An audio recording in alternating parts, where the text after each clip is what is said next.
دیدار کرانے کا ایک آرٹسٹ کی اصل دولت ہے اپریسیشن. آپ نے اتنی دولت دی مجھے، اتنی دولت دی کہ میرے پاس رکھنے کی اب جگہ نہیں ہے. میرا خیال ہے کہ جو باتیں میں نے آپ کے متعلق کہی ہے وہ میرے دل سے نکلی ہے، اور دل سے دعائیں آپ کے لیے، آپ کے بچوں کے لیے، آپ کے والدین کے لیے نکلی ہیں.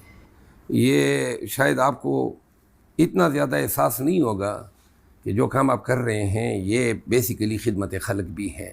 معاشرے کے وہ لوگ جو بڑے ہی تناؤ کا شکار ہو، بڑے ہی ڈپریشن کا شکار ہو، اور جو ایسے حالت میں ہو نا کہ کسی کے ساتھ بیٹھنا گوارا ہی نہیں کرتے ہو، ان کے لیے آپ کے پرینکس دیکھنا یا آپ کو دیکھنا یا آپ کو سننا تریاک کی حیثیت رکھتا ہے. میرے لیے تریاک کا کام کیا ہے.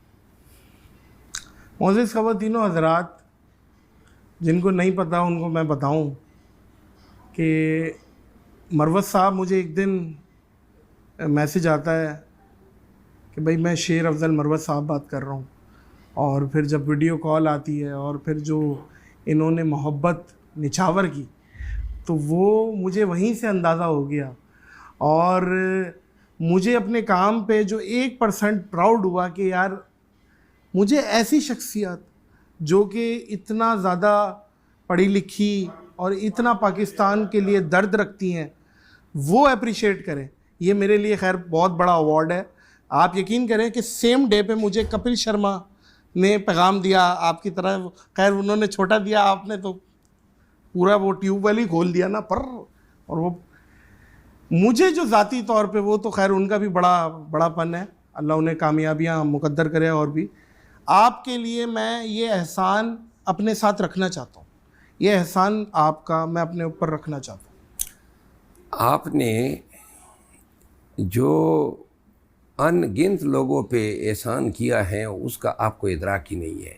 میں ایک گمنام شخص تھا آپ کے لیے، آپ کو علم ہی نہیں تھا کہ میں کس طور آپ سے متاثر ہوا، کیوں کر اور کیسے میں نے آپ کے پرینک سے، آپ کے مزاحیہ جملوں سے اور آپ کی باتوں سے میں نہ کہ صرف محظوظ ہوا بلکہ میں بیسیکلی نارمل زندگی میں واپس آیا.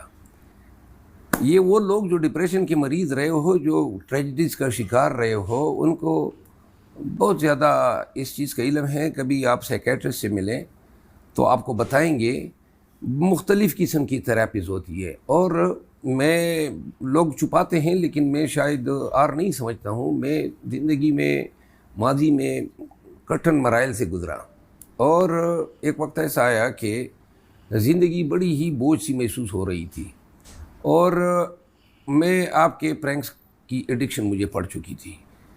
تو جب بھی ٹینشن جو تھی یا تناؤ کی کیفیت بہت ہی زیادہ ناقابل برداشت ہو جاتی تھی، اور یہ جب آپ تناؤ کے شکار ہو جاتے ہیں یا ڈپریشن کے شکار ہو جاتے ہیں اور اس کی روک تھام کے لیے آپ کے پاس کوئی اور وسیلہ نہیں ہو سوائے اس کے کہ آپ دوائیوں پہ انحصار کریں، تو اور آپ اکیلے بھی ہو.